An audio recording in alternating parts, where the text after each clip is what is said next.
Top quality और consistent performance के लिए सिर्फ सिल्वर पंप्स। टॉप क्वालिटी और कंसिस्टेंट परफॉर्मेंस के लिए सिर्फ सिल्वर पंप्स, नाम याद रखना।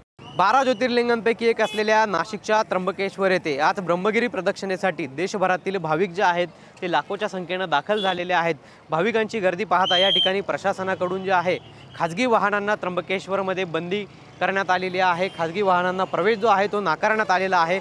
मात्र या ठिकाणी जे स्थानिक आहेत त्यांच्या व्यतिरिक्त येणारे जे भाविक आहेत त्यांना या ठिकाणी कुठल्याही पद्धतीची वाहने नेण्यास जे आहे तो परवानगी देण्यात आलेली नाही आहे। या ठिकाणी आल्यानंतर त्र्यंबकेश्वरजवळ असलेल्या तळेगाव येथे आपले वाहन पार्किंग करून एस टी महामंडळाच्या बसमध्ये भाविक जे आहेत ते त्र्यंबकेश्वरकडे मार्गस्थ होत आहेत। आपण जर या ठिकाणी बघितलं तर एस टी महामंडळाच्या वतीनं देखील या ठिकाणी जवळपास 480 पेक्षा अधिक बस ज्या आहेत त्या उपलब्ध करून दिलेल्या आहेत। दर 2 मिनिटाला या ठिकाणावरून त्र्यंबकेश्वरसाठी बस जी आहे ती भाविकांना उपलब्ध करून देण्यात आलेली आहे। भाविकांची गर्दी लक्षात घेता या ठिकाणी पोलिसांकडून देखील चोख नियोजन जे आहे ते करण्यात आल्याचं आपल्याला बघायला मिळत आहे। पोलीस देखील आपल्याला या ठिकाणी तैनात असल्याचं एकंदरीतच बघायला मिळत आहे।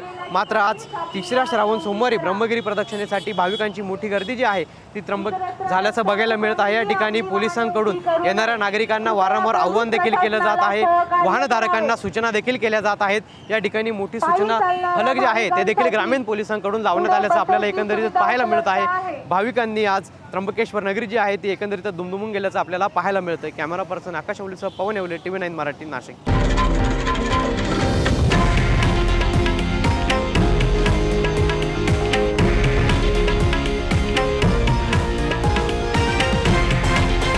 हे आहे देशातील नंबर 1 न्यूज नेटवर्क आणि आपण पाहत आहात TV9 मराठी, एकमेव।